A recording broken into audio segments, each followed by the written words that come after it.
Alright, so I've been featuring my extreme Intel build a lot recently, and it's been a lot of fun to mess with, and I hope you guys have been enjoying the content. But in this one, I'm going to be giving some love to the 1080 Chads out there. So what I brought out here is my Aliexpress Xeon config. It's a Machinist X99-MR9A Pro motherboard, which supports LGA 2011-3 chips, and I bought a Xeon E5-2686V4. I bought these components when pandemic prices were in full effect, and the prices have come down actually even more since then. So I think you can get the MOBO and CPU for about $120 today. For the GPU, I had a super buy deal that offered the 5700 XT for $89 shipped. So in all, the CPU, GPU, and motherboard in total cost less than $230.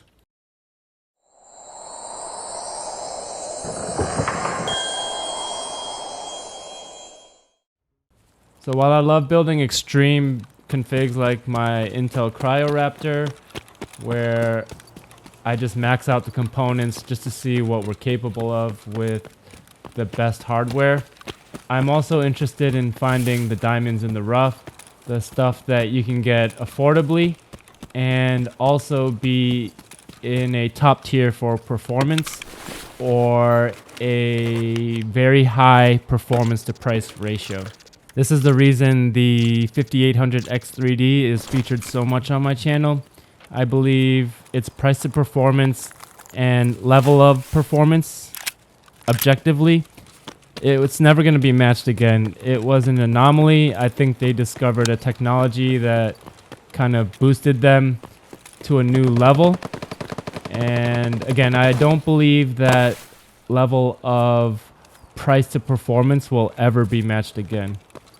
That being said, there are other good values on the market that can pack a punch while not really hurting your wallet too much. So this is one of them, I believe. The main reason the 5800X3D can outperform other chips that can reach higher frequencies, have more cores, is because it has a large L3 cache. That huge bandwidth in close proximity to the CPU works wonders for Tarkov.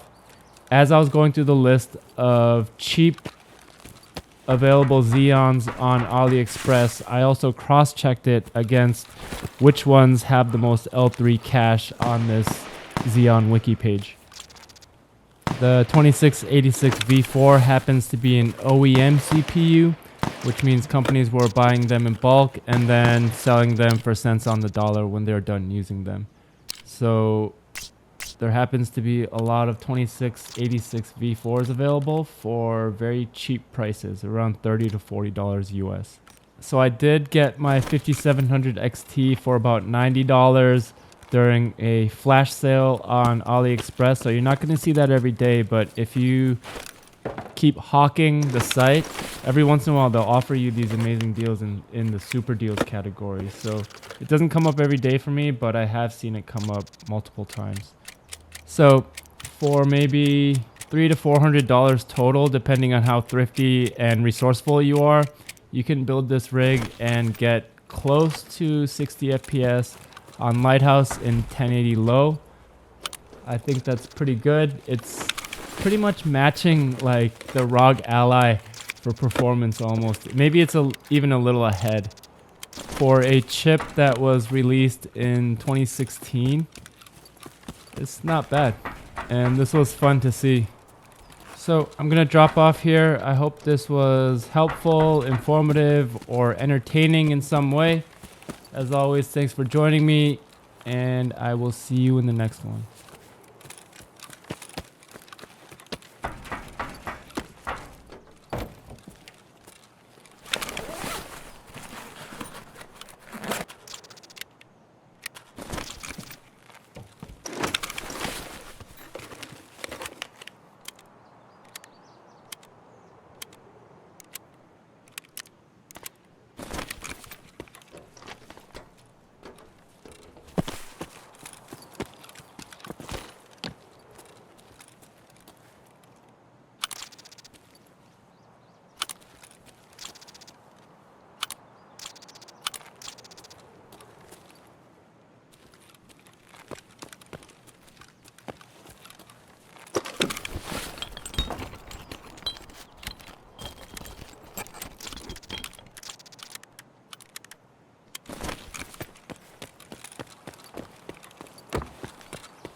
вот, хуйло, конец тебе! Чё за хрень?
Чё тут кто? Нет кого, чё? Опачки.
Заебись, удачно зашли!